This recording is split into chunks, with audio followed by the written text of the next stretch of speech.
Nah, proses yang terbaik adalah ketika mau sujud dari berdiri, yang paling baik adalah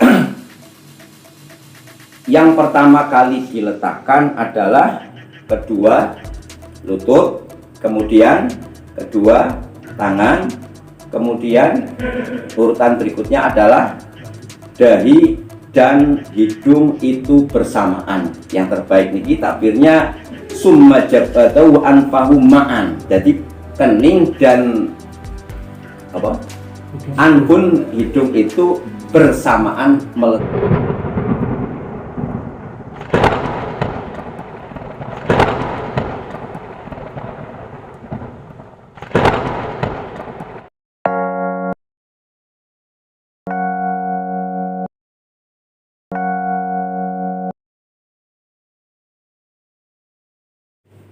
Assalamualaikum warahmatullahi wabarakatuh. Waalaikumsalam warahmatullahi wabarakatuh. Alhamdulillah wa syukurillah wassalatu wassalamu ala rasulillah wa ala alihi wa sahbihi wa mawalah wa la hawla wa la quwwata illa billah.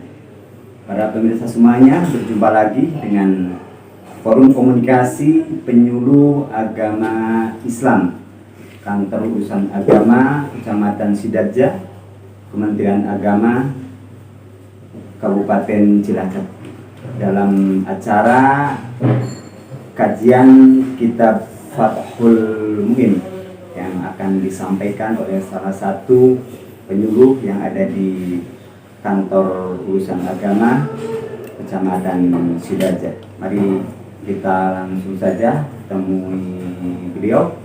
Assalamualaikum warahmatullahi wabarakatuh. Waalaikumsalam warahmatullahi wabarakatuh. Pak Kiai, kita pada saat ini kita akan melanjutkan kajian kita, yaitu kitab Fathul Muin yang tentunya masih dalam bab sholat ya, Pak Kiai. Kita telah menyimak beberapa rukun sholat ya, yang sudah kita bahas, maka kali ini kita akan melanjutkan kajian kita. Kita akan mengkaji masalah apa Pak sekarang? Masalah rukun sholat yang nomor 7, pembahasannya tentang sujud. Oke, para pemirsa semuanya, kita akan membahas masalah sujud yang akan disampaikan oleh beliau Kiai Ahmad Awaluddin Latif, penyuluh agama Islam Kantor Urusan Agama Kecamatan Sidarja, Kantor Kementerian Agama Kabupaten Cilacap. Mari kita ikuti sampai selesai supaya sholat kita tambah hari tambah baik, dan insya Allah kalau sholat dengan ilmu, ya beribadah dengan ilmu, maka insya Allah akan diterima oleh Allah Subhanahu Wa Taala. Mari kita ikuti sampai selesai. Assalamualaikum warahmatullahi wabarakatuh. Waalaikumsalam warahmatullahi wabarakatuh. Bismillahirrahmanirrahim. Wasabi'uha utawi kaping pitune arkanus sholah iku sujud marrotaini kelawan rong ambalan kulla rokaatin ing dalem saben-saben rakaat ala ghairi mahmudi ing atase liyane barang kang den gawa lahu kaduwe musolli wa in taharraka senajan owah-owah apa ghairu mahmul biharokatihi kelawan obah-obahi musolli walau nahwa saririn senajan anane taharruk iku sepadane amben atau ranjak ya taharroku kang obah-obah opo sarir biharokati sebab obah-obahi musolli li annahu krono sak temene sarir iku laisa ora ono opo sarir ora ono iku bimahmulin tetap kelawan barang kang den gawa lahu kaduwe musolli fala yadur mongko ora mbahayani apa as-sujud alaihi ingatase saring kama ida sajada koyo masalah arikalane sujud sapa musolli ala mahmulin ingatase barang kang den gawa lam yataharrak kang ora obah-obah apa mahmul biharokati sebab obah-obahe musolli katorfin kaya dene pucuk min ridaihi saking selendange musolli at-tawili kang dawa wa kharajalan kejaba bikauli kelawan dawa ingsun ala ghairi mahmulin nyatane dawuh ala ghairi mahmulin apa malau sajadah oleh lamun sujud sapa musolli ala mahmulin ing atase barang kang den gawa yataharraku kang obah-obah apa mahmul biharokatihi sebab obah-obahi musolli katorfin kaya dene pucuk min imamatihi saking serbane musolli fala yasiku mongko ora sah apa sujud fa in sajada mongko lamun sujud sapa musolli alih ing atase mahmul batalat mongko batal apa as-sholatu sholat in ta'ammada lamun nejo sapa musolli wa alima lan ngerti sapa musolli tahrimahu ing den haramakene sujud ala mahmul wa illa lamun ora ta'ammada a'ada mongko balenono sapa musolli as-sujuda ing sujud.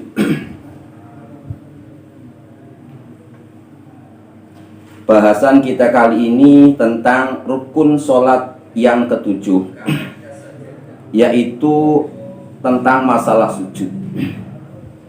Sering kita dengar, bahkan kita setiap hari melaksanakan sujud. Namun alangkah baiknya kita pahami apa itu dari kata sujud. Sujud itu masdar daripada sajada yasjudu sujudan. Secara bahasa adalah bimakna at-tatamun. At-tatamun itu al-khafdu, merendahkan diri. Ada yang mengatakan al-khudu wa tadzallul. Nggih, khudu niku DP andap asor. Nggih, DP. Misalkan dalam bahasa sajada wajhiya lilladzi khalaqahu. Sajada berarti maknane sajadah andap asor opo wajhi awak ingsun dan seterusnya.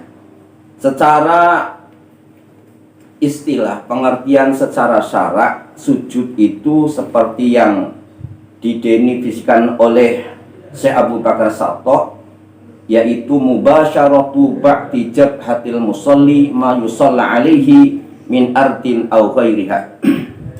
Sujud adalah menempelkan sebagian keningnya musolli terhadap semisal tanah atau yang lain ya nopo keramik atau yang lain. Itu pengertian secara syarak. Dalam sholat setiap rakaat adalah wajib untuk melaksanakan sujud 2 kali. Sujudnya itu pada ghairi mahmul, pada sujud kepada yang tidak dibawa oleh musolli. Jadi sujudnya yang tempat untuk sujud adalah terhadap hal yang tidak dibawa oleh musolli, walaupun yang untuk sujud itu bergerak sebab pergerakan musolli. Ya, semisal tempat sholat ya, tempat sholat sujud terhadap ranjang ya, ranjang sing niku nopo mentul bergerak-gerak, itu tidak masalah karena ranjang itu adalah bukan mahmul, bukan yang dibawa oleh musolli. Juga seperti sujud terhadap perkara yang dibawa tapi perkara itu tidak bergerak dengan sebab pergerakannya musolli. Seperti contoh orang sholat itu memakai, kalau di sini ditakbirkan itu rida di mana nih, selendang. Ya kalau kebiasaan orang Indonesia itu ya memakai serban ya. Sebetulnya yang serban itu yang dipakai di kepala, yang di udang-udang lah sana sini, udang-udang itu serban. Kalau dalam bahasa fikih, dan kalau yang serban yang digalungkan itu namanya rida. Nah ini, jadi umpamanya sholat memakai serban yang dikalungkan gitu, yang dikalungkan, serbannya itu sangat, misalkan panjang lembreh, ya sekaligus untuk serbanan dikalungkan, sekaligus untuk tempat sajadah. Nah, misalkan ada 2 meter atau 3 meter kan panjang. Nah, serban yang panjang ini sekaligus untuk tempat sujud. Bolehkah itu? Nah, di sini kan kalau sujud terhadap pucuk daripada serban yang tadi yang digelar yang panjang, itu kan tidak bergerak sebab pergerakannya orang yang sholat, maka tidak membatalkan, maka sah sujudnya sholat dengan walaupun yang dipakai oleh musolli, karena semisal serban yang panjang itu, ya kita gambarkan kalau serbannya itu panjang sampai 2 meter kan, yang pucuknya kan tidak ikut bergerak-gerak. Nah, itu tidak mengapa, jadi sah-sah saja. Berbeda kalau sujud terhadap perkara yang dipakai, ya di bawah aslinya maksudnya yang dipakai oleh orang yang sholat itu bergerak seperti bergerak dengan pergerakannya orang yang sholat. Seperti orang yang memakai serban yang di udang-udang lah mriki nggih. Nah, surga biasanya ada niki sing lembreh ya, lembreh agak panjang, misalkan pakai udang-udang niki agak panjang, terus ada mungkin setengah meter. Ketika sujud, nah ini sujud terhadap imamah serban itu, nah niki yang sujudnya tidak sah, karena serban yang dipakai di kepala itu adalah bergerak dengan pergerakannya musolli.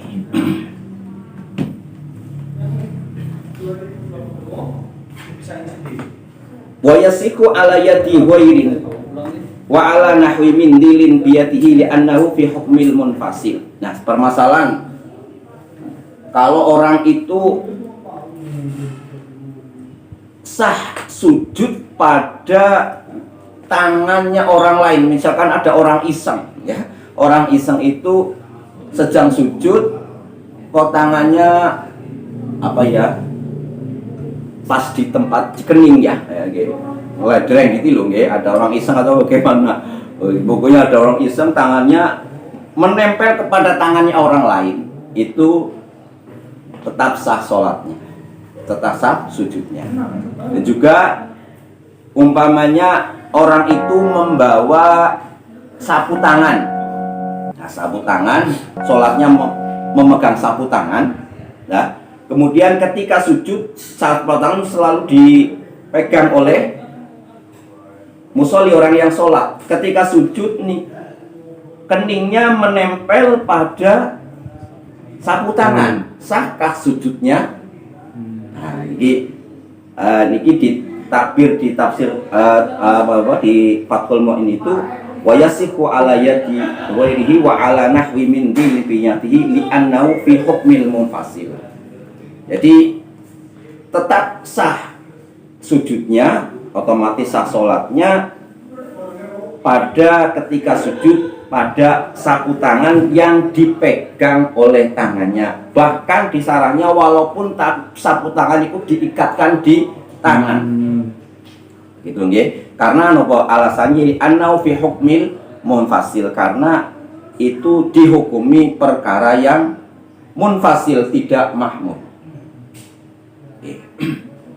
Terus ada permasalahan lagi. Walau sajada ala syai'in faltasaqa bi jab'i sahha wajaba izalatuhu li sujudi asani. Kalau ada orang sujud terhadap sesuatu lah ya, semisal kertas ya, sujud di depan di keningnya itu ada kertas atau tisu ya, terus menempel, sahkah sujudnya ya. Ini kemudian kertas itu nempel nggih, kan sujud ya, mungkin keringetan patuke nempel. Nah, ini sujud terus nempel, dibawa ke duduk nempel. Nah, niki bagaimana? Sujud yang pertama itu sah, tetapi sujud yang kedua harus dicopot, harus dicopot kertasnya ini. Kalau tidak, maka sujudnya tidak sah. Jadi wajib izalatuhu lisujudi asani, wajib untuk menghilangkan semisal kertas niki yang menempel di dahi untuk sujud yang kedua. Terus syaratnya sujud lagi ma'atangkisin. Tangkisin makna bahasa Jawa ini jengking. Jengking apa bahasa Indonesia ya? Nungging ya, menungging. Nungging ini digambarkan bi antar tafi ajizatahu wa ma haulaha ala ra'sihi wa mangkibaihi. Jadi tangkis, jengking, menungging itu dengan sekira pantatnya itu di atas kepala, lebih tinggi dari kepala. Nah, jadi lebih tinggi. Kalau sujud itu pantatnya itu posisi pantat harus lebih tinggi daripada kepala. Berarti pemahamannya kalau lebih rendah atau sama sejajar, sujudnya depepes, jadi bokongnya, nopo pantatnya kalau kepalanya itu sama, itu belum sah, belum sah sujudnya. Harus menungging, ya menungging kan berarti pantatnya di atas, harus di atas daripada kepala.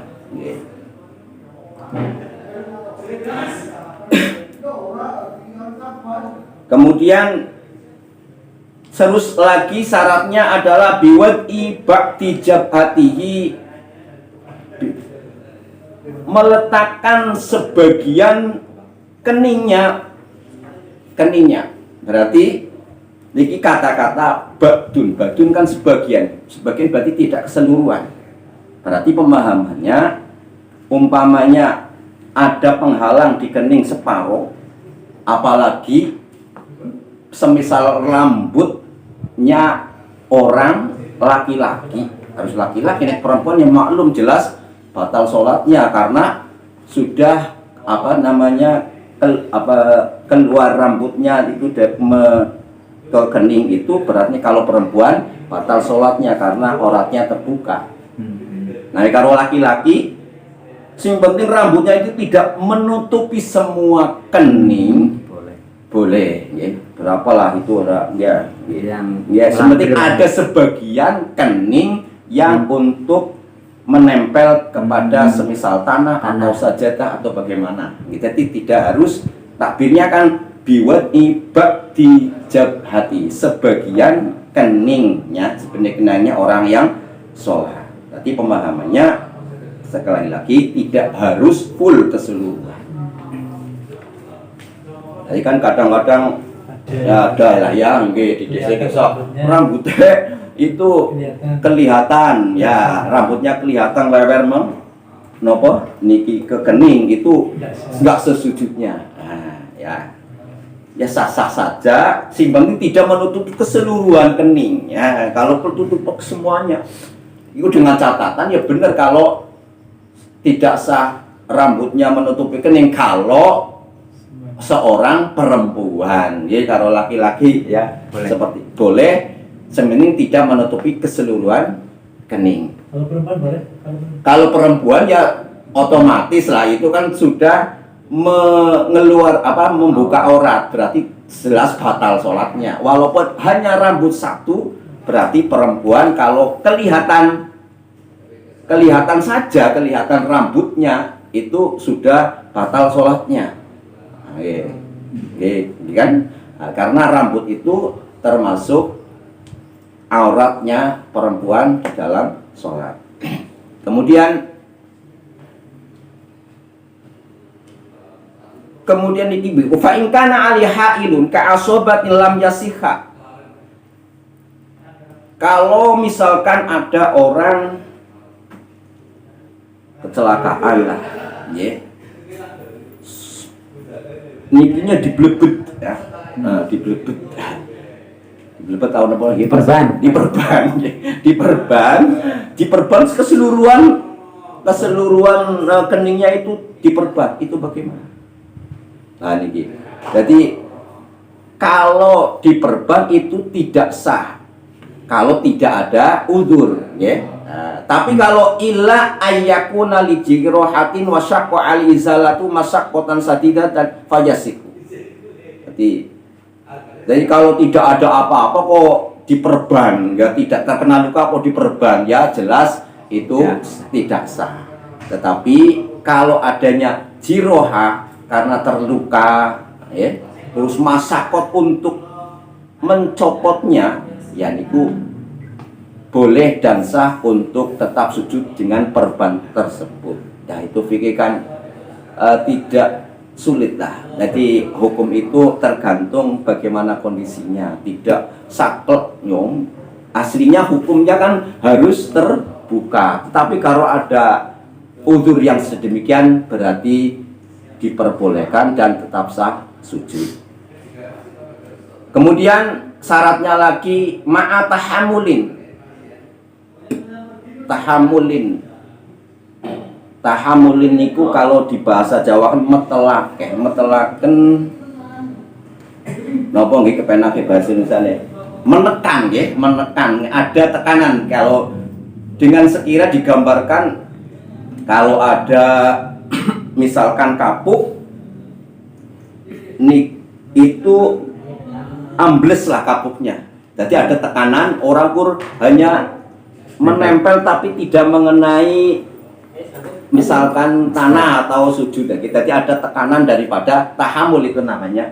Harus ada bobotnya kepala yang pada tempat sujud itu. Pahami maksudnya nggih? Kemudian ini digambarkan bi ayyanala siqalu rasihi. Dengan sekira bobotnya kepala itu ada lah, maksudnya kan ada tekanan. Misalkan diuji coba dengan kapas ya sudah ambles, ya, bukan hanya eman-eman sujud hanya tul tapi mengambang lah ya. Kalau hanya mengambang sudah sujud tapi hanya mengambang tidak ada tahammul, itu juga belum sah. Kemudian wawad ubati rokbataini, meletakkan sebagian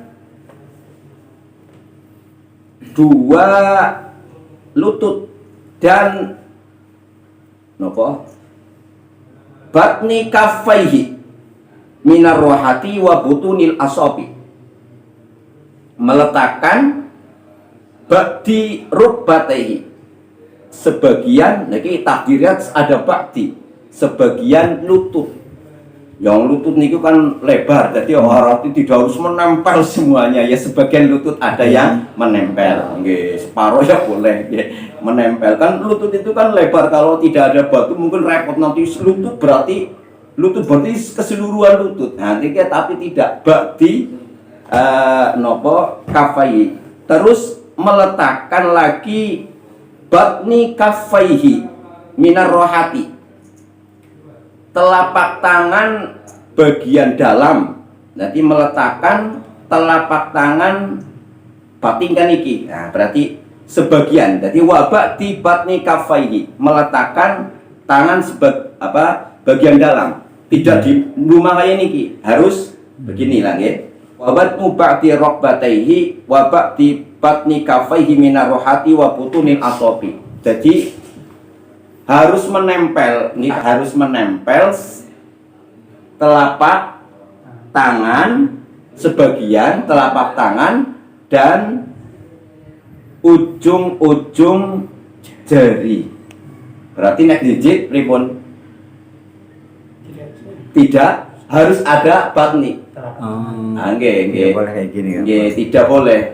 Tidak boleh berarti harus menempel telapak tangan dan ujung jari bagian dalam. Wabak tibatni asobi kodamaihi, dan juga menempelkan sebagian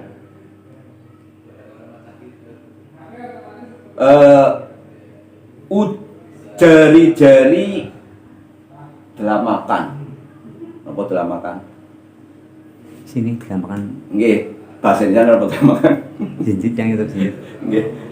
Ujung-ujung kaki lah nggih, Ya, ujung-ujung jari kaki itu menempelkan, yang ditempelkan itu ujung-ujungnya jari. Ya, Nggih.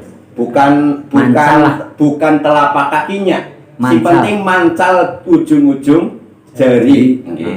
Berbeda kalau tangan itu tadi harus telapak tangan dan batinnya ujung jari. Jadi telapak tangan dan jarinya harus menempel. Kalau kaki hanya ujung-ujung jari yang menempel kepada tempat sujud. Dunama ada zalikal hiraf wa atrafil asabi'i wa dhurihima. Ya, otomatis bukan yang pinggir, bukan yang tengah-tengah di antara jari-jari, dan bukan juga bagian luar. Berarti tidak boleh sujud niki telapak tangannya dibalik apa nggih begini ya, dibalik tidak boleh. Nggih, kalau begini apalagi ya syaratnya kan tadi napa? Dalamnya telapak tangan dan dalamnya jari jemari, nggih. Nggih, jari. Ya tidak harus ujung lah ya, tidak harus ujung jari. Jari kan ini enggak nggih. Berarti kalau menempel ya diperhatikan lah, yang penting meletakkan sebagian telapak tangan dan jari-jari bagian dalam, entah itu ujung atau bagian tengah, tidak harus ujung ya. Terus lagi ada syaratnya lagi adalah tumak ninah ya. Tumak ninah harus sujud. Kalau belum tumak ninah berarti belum sah sholat. Harus sujudnya. Kemudian ada lagi wa alla yaqsida bi wairahu. Kalau sujud itu harus tidak menyengaja yang lain. Maksudnya ketika akan sujud itu adalah memang untuk sujud, bukan tujuan yang lain, misalkan untuk mengambil barang atau apa. Pokoknya ketika turun untuk sujud tidak menyengaja untuk kepada yang lain, seperti harusnya harus menyengaja untuk sujud bukan yang lain. Full ya, sujud. Nah, proses yang terbaik adalah ketika sujud, mau sujud dari berdiri, yang paling baik adalah yang pertama kali diletakkan adalah kedua lutut, kemudian kedua tangan, kemudian urutan berikutnya adalah dahi dan hidung itu bersamaan. Yang terbaik niki takbirnya summa jabatahu anfahum ma'an. Jadi kening dan anbun hidung itu bersamaan meletakkannya. Kalau hidungnya apa wajib itu Pak? Tidak wajib untuk niki kan termasuk sunat, bukan anggota sujud. Oh, gitu ya. Artinya yang terbaik ini kan termasuk sunat-sunatnya Bu. Sunat-sunatnya sujud. Nah, termasuk sunat-sunat sujud adalah meletakkan wasunna fi sujudi wad'u anfin bal yata'akkadu ya. Walaupun hidung itu bukan termasuk anggota sujud, tetapi sunat untuk meletakkan hidung bahkan sunat muakkad. Nggih. Jadi proses untuk kita sujud adalah meletakkan kedua lutut, posisinya bagaimana, lebar atau sempit, mengumpul. Di sini digambarkan mutafarriqaini qadra sibrin.